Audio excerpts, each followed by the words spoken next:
We are compelled, once again, to address provocations from a country whose own leadership recently likened it to a dump truck.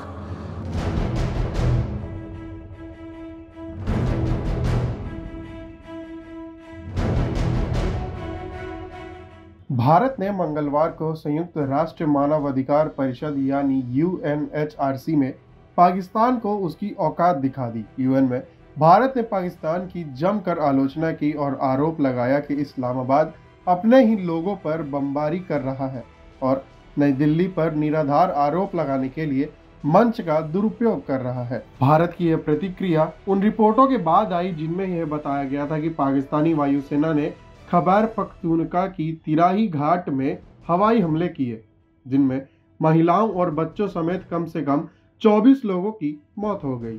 Social media पर इस क्षेत्र से प्रसारित हो रहा video में तबाही के दृश्य दिखाई दे रहे हैं, जहां सड़कें मलबे से पटी हुई हैं, वाहन जले हुए हैं और ढही हुई इमारतों में शव बरामद हो रहे हैं। UNHRC सत्र के एजेंडा आइटम 4 के दौरान बोलते हुए 2012 बैच के भारतीय विदेशी सेवा अधिकारी भारतीय राजनयिक क्षितिज त्यागी ने कहा, इस दृष्टिकोण के विपरीत एक प्रतिनिधि मंडल इस मंच का दुरुपयोग भारत के खिलाफ निराधार और भड़काऊ बयानों से करता रहता है।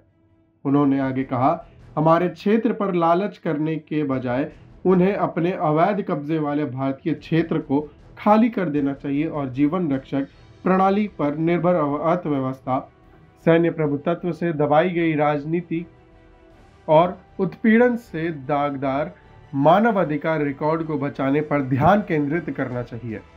शायद तब जब उन्हें आतंकवाद को निर्यात करने, संयुक्त राष्ट्र द्वारा प्रतिबंधित आतंकवादियों को पनाह देने और अपने ही लोगों पर बमबारी करने से फुर्सत मिले। दरअसल सोमवार को पाकिस्तान ने खैबर पख्तूनख्वा प्रांत की तिराह घाट में विस्फोट होने से करीब 24 लोगों की मौत की खबर सामने आई, जिसमें महिलाएं और बच्चे भी शामिल हैं। इस मामले को लेकर कहा यह जा रहा है कि धमाका पाकिस्तानी तालिबान लड़ाकों द्वारा रखे गए बम बनाने के समान में हुआ। हालांकि अन्य रिपोर्ट के अनुसार पाकिस्तानी वायुसेना के विमानों ने हवाई हमले किए, जिसमें ये मौतें हुई। That the Council must remain universal, objective and non-selective in its approach. Our collective efforts should foster unity and constructive engagement, not division. We are concerned by the continued proliferation of country-specific mandates. Far from advancing the Council's core mandate, they reinforce perceptions of bias and selectivity. Focusing narrowly on the human rights situation in a few countries distracts us from the urgent and shared challenges the world faces. We firmly believe that lasting progress can only be achieved through dialogue, cooperation, and capacity building, always with the consent of the state concerned. At a time when the world is struggling with multiple crises, the Council's work should be channelized into forging consensus through a non-politicized and forward-looking approach. Mr. Vice President, a delegation that epitomizes the antithesis of this approach continues to abuse this forum with baseless and provocative statements against India.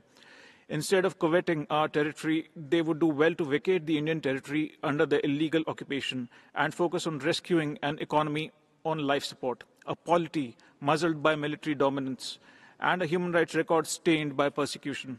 Perhaps once they find time away from exporting terrorism, harboring UN-proscribed terrorists, and bombing their own people. I thank you.